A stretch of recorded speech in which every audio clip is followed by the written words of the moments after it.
Hey there, welcome back to Weeby Kids. This week I've got a story for you that is based on a poem that I heard many years ago, and it left a special imprint on my heart. So I'm going to tell you an adaptation of that poem. And this story is about a cute, beautiful, lovable red squirrel.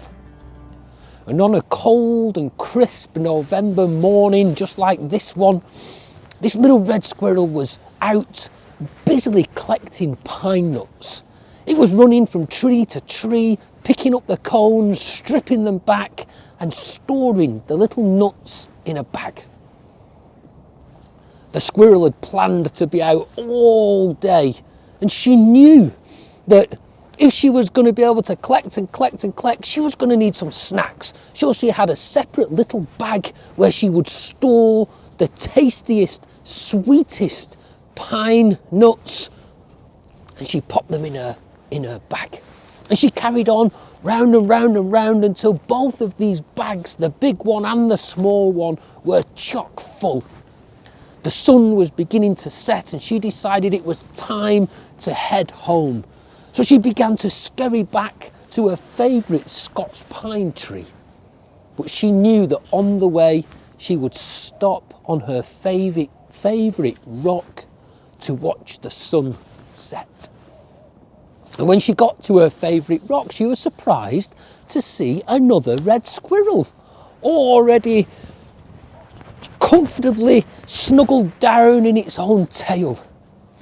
She put her bag down to the side and she got in her own space to watch the sun as it set in the sky. And then she knew it was time to get those tasty, sweet pine nuts that she'd been collecting. So she reached down to the side to root around, and she took out one of the pine nuts and began to gobble it. But while she was gobbling it, she noticed that the other squirrel had also put its hand into the bag and was taking out pine nuts. Every time she put her hand in to grab one, the other squirrel did. She began to get really angry about this. I mean, the squirrel hadn't even asked if it could share her pine nuts. She put her hand in, the squirrel put its hand in, she put her hand in, the squirrel put its hand in. She got angrier and angrier, until there was one pine nut left. She looked at it. The other squirrel looked at it. And then the other squirrel reached in and took the pine nut.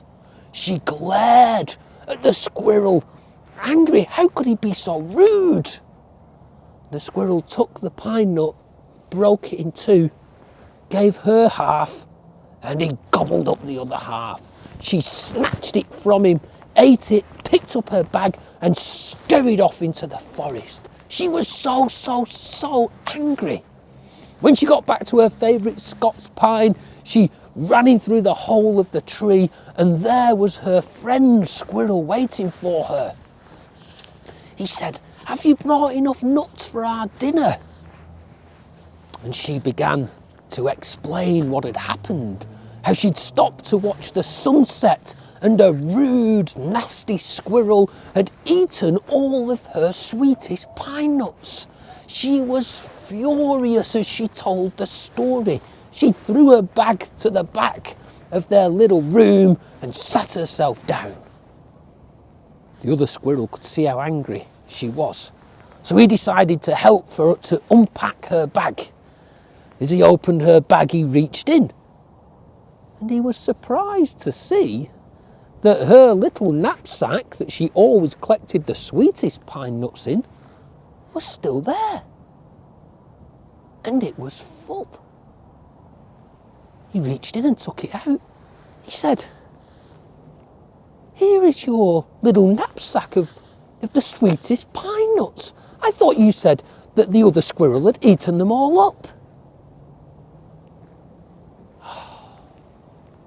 And then she realised, if her sweet pine nuts were here, then the ones that they had been eating by the sunset belonged to the other squirrel. The squirrel that she thought was greedy and ungrateful and mean had actually been kind and caring. For it was her who had been reaching into his bag, eating his pine nuts. She was mortified. She quickly ran out and she dashed back to the rock to thank the other squirrel. But when she arrived, the kind squirrel was gone. And she sat there in the darkness. And she was reminded of an old tale that her grandpa had once told her. An old saying. A saying that reminds you to always think that goodwill is intended and bad will never. So it's a lovely little story, that one. The poem that it comes from, if you'd like to look it up, is called The Cookie Thief.